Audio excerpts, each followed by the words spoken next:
Okay, let me get in our two special guests who are joining us right at the top of the show on this breaking news. Great time to have Subramanian Swamy, Member of Parliament and Senior Leader of the BJP, and Manish Tiwari, Senior Leader, Spokesperson of the Congress, former Minister. Dr. Swamy, we're now getting word that the Governor is likely to invite B.S. Yediyurappa later tonight, and tomorrow morning at 9 o'clock is going to be his swearing in.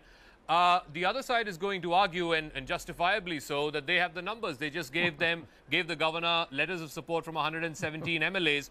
How is the Governor expected to justify this decision?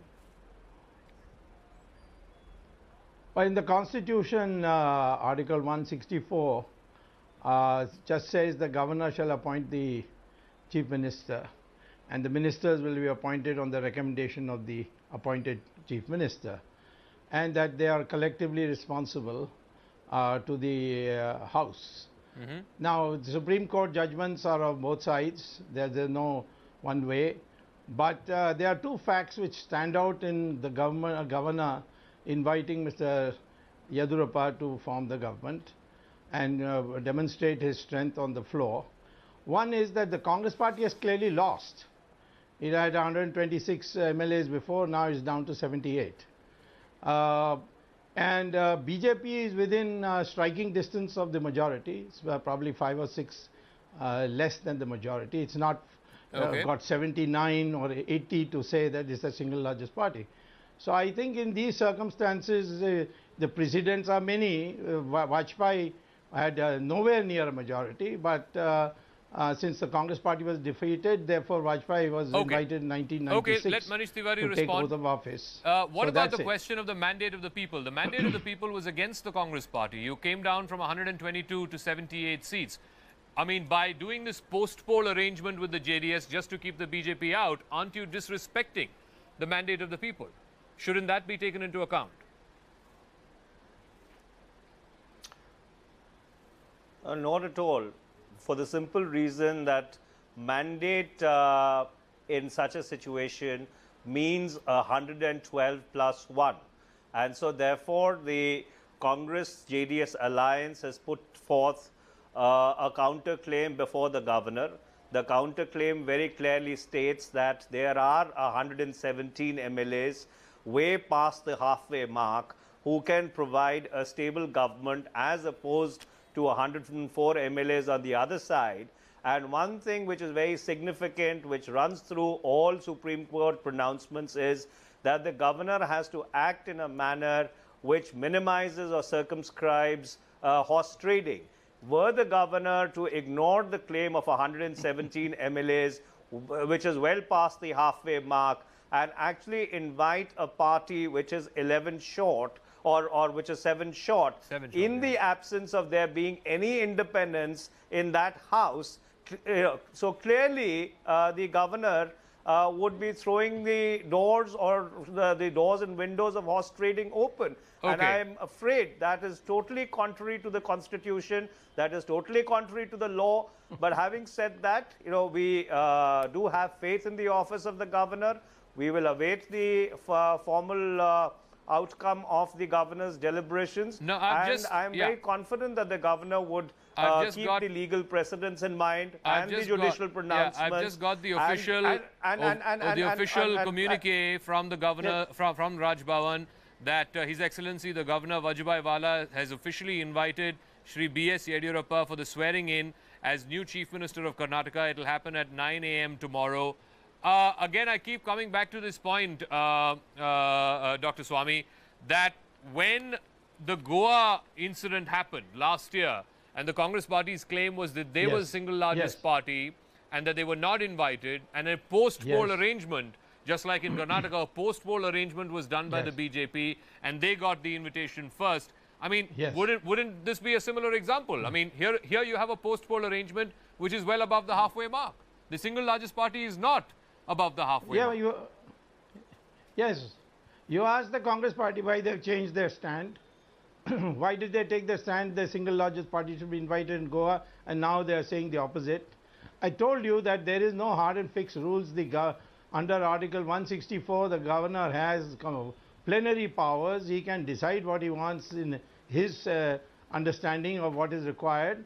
His first duty is to see whether the party which has lost the mandate and the public has rejected is not by the back door brought into to power again. No, but that is his first thing. One second. Can I just read what the Supreme Court said last year in the Goa case when the Congress challenged this in the Supreme Court?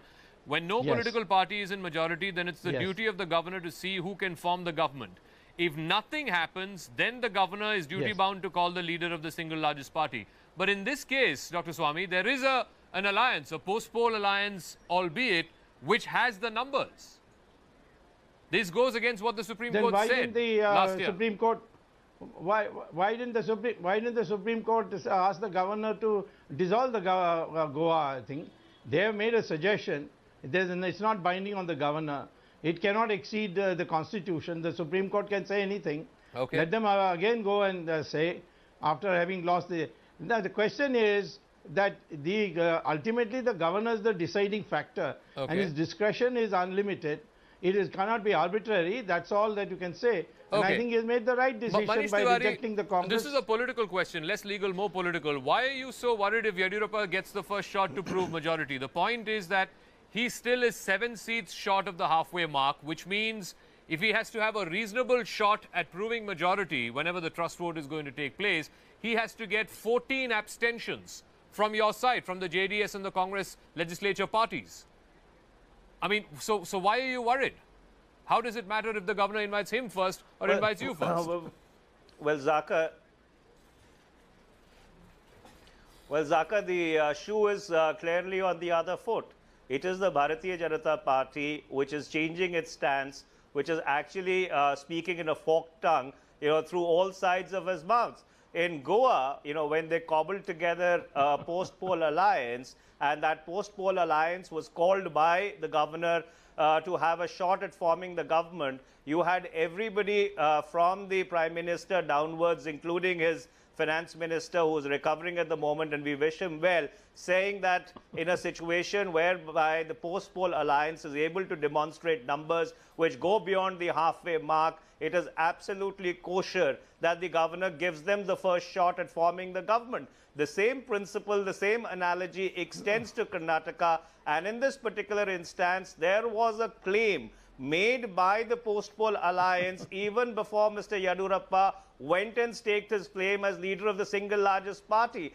And the caution which I was adverting to earlier stands very clearly, or states very clearly, that the governor has to act in a manner to obviate horse trading. And the governor, by inviting Mr. B.S. Yadurappa, has unfortunately thrown the doors of horse trading wide open. Dr. Swamy, respond to that. We're not sure how much time has been given to Yadurappa, but I assume it's about 7 to 15 days. And the governor should not have gone down that street at all. Yeah, why is the governor encouraging horse trading? 117 MLAs, 5 past the halfway mark. Yeah, why is the governor encouraging horse trading? In Goa, Mr. Digvijay Singh was sleeping. He didn't approach the governor. The governor assumed that they have nothing to say. It's only afterwards they made a shindig about it. Please go and find out what Mr. Digvijay Singh was doing by not turning up at the governor's palace to take a claim. What about the charge that this encourages horse trading? What horse trading? They can't watch their flock. What can I do? Where's the horse trading? They just make wild allegations. Where their Lingayats are saying that we will not. The Congress Lingayats MLAs are saying we will not accept a Vokaliga after all this fighting we did on the ground. They have to maintain their flock. It's not our responsibility. I'm going to thank both Dr. Swamy and Manish Tiwari for joining us at the top of this show for this face-off. Quick rebuttal. Zaka, may I come back very quickly? Quick rebuttal. Zaka, may I come back very quickly on this? Yes. You see, what Dr. Swamy is ignoring, that if the principle of calling the single largest party is a kosher principle, then it doesn't matter whether you stake your claim or not. And going back to 1989, when Mr. Rajiv Gandhi got 195 seats in Parliament, the President of India first invited him. It's only after he declined were subsequent arrangements put into place. In this particular instance in Karnataka, there is a claim in place which is past the halfway mark. And so, therefore, the governor, without assigning any cogent reasons, if he chooses to ignore that claim, it is extremely regrettable and reprehensible, for the lack of a better word. Okay, we have the official communique. I want to thank both Dr. Swamy and Manish Tiwari for joining us at the top of this face-off. Thanks very much indeed.